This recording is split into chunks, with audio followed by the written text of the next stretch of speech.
Hello YouTube family, आप सबको मेरा नमस्ते। मैं आप सबको अपने दिल की बात बताना चाहती हूँ जो हम पे गुजरी है।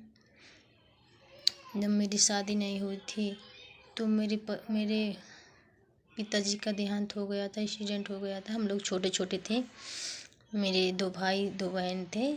मेरा छोटा वाला भाई 6 महीना का था और जो मेरा बड़े वाला भैया था वो 8 साल का था। मैं 5 साल की थी और मेरा जो एक बहन थी वो 3.5 साल की थी।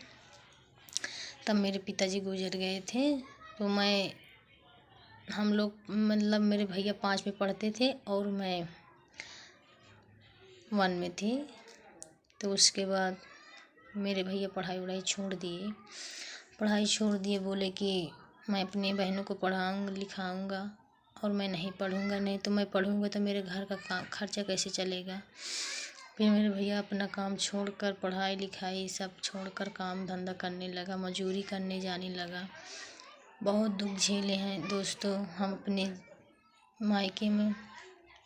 जब हम लोग धीरे धीरे बड़े हुए तो बोले कि मैं अपनी बहन की शादी करके तो मैं अपनी शादी करूँगा। तो मेरी शादी करके तो फिर 1 साल बाद उसने अपनी शादी की है।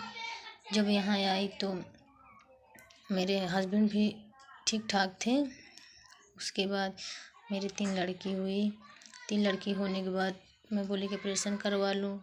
तो मेरे घर वाले बोले कि नहीं, एक आध लड़का हो जाए, ताकि मेरे जेठानी के 2 लड़का था। तो मैं बोली कि एक उसी में से ले लूँगी। तो मेरी सास बोली कि नहीं, एक आध लड़का हो जाने दो। तो मैं ऑपरेशन नहीं करवाई हूँ।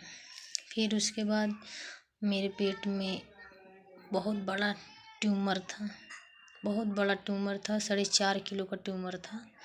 तो बोले, डॉक्टर ने कहा कि धीरे धीरे दर्द करने लगा। तो मैंने अल्ट्रासाउंड कराया तो डॉक्टर बोले कि ऐसा है, इसको जल्दी से निकलवा दो, नहीं तो ये फट जाएगा, तो बचाना मुश्किल हो जाएगा। तो मेरा ऑपरेशन कर दिए।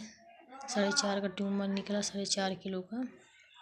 फिर उसके बाद मेरे पति से डॉक्टर बोले ऑपरेशन करते समय कि आप लोग की सहमति हो तो मैं इसी लगातार बच्चे का ऑपरेशन कर दूं। तो मेरे हस्बैंड जी बोले कि जाकर मेरे वाइफ से पूछिए डॉक्टर साहब, नहीं तो मुझसे अगर वो जान जाएगी तो मुझ पर नाराज़ होगी।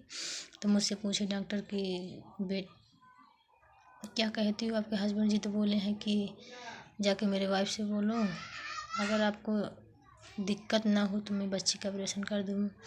तो मैंने बोला नहीं डॉक्टर साहब, मुझे एक लड़का चाहिए, मेरे बच्चे का ऑपरेशन मत करिए। तो उसने नहीं किया डॉक्टर ने। फिर उसके बाद 2 महीने बाद मेरे पेट में मेरा लड़का आया। तो 1 साल में मेरा एक लड़का हुआ। फिर उसके बाद मैंने सोचा कि एक लड़का हो गया, मैं ऑपरेशन करवा लूँ। तो डॉक्टर बोले कि इसका ऑपरेशन नहीं हो सकता है, इसका बहुत बड़ा ऑपरेशन हुआ है।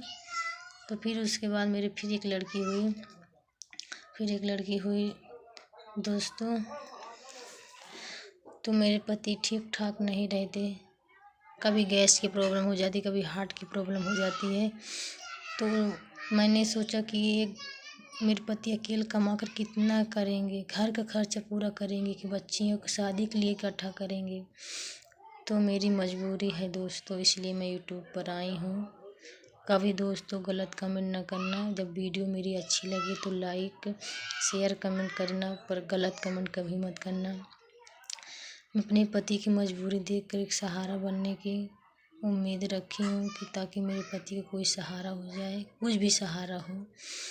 तो प्लीज़ दोस्तों, मेरी वीडियो अच्छी लगी हो तो लाइक कमेंट करना, पर गलत कमेंट कभी न करना। नहीं तो मेरे भैया गलत कमेंट करने से मेरे भैया नाराज़ होंगे मुझ पे। मैं सोचती हूँ मेरे भैया इतना मेरे लिए कुछ किया है, जो भी कुछ किया है, जो भी का बहुत कुछ किया है मेरे भैया मेरे लिए।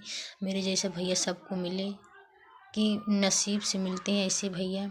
नहीं, आजकल के भैया तो ऐसे होते हैं कि बीवी पाते ही अलग हो जाते हैं, पर मेरे भैया ऐसा नहीं है। जैसे शादी होने के बावजूद भी हम लोगों को अगर कोई भी दिक्कत होती है तो आकर हमारी मदद करते हैं। प्लीज़ दोस्तों ऐसा कमेंट कभी मत करना कि मेरे भैया का करियर ख़राब हो या उनके ऊपर कोई कीचड़ उछाले कि आपकी सिस्टर ऐसे करती है वैसे वीडियो बनाती है। तो प्लीज़ दोस्तों ऐसा कभी मत करना, क्योंकि मेरी मजबूरी है दोस्तों, इसलिए मैं यूट्यूब पर आई हूँ।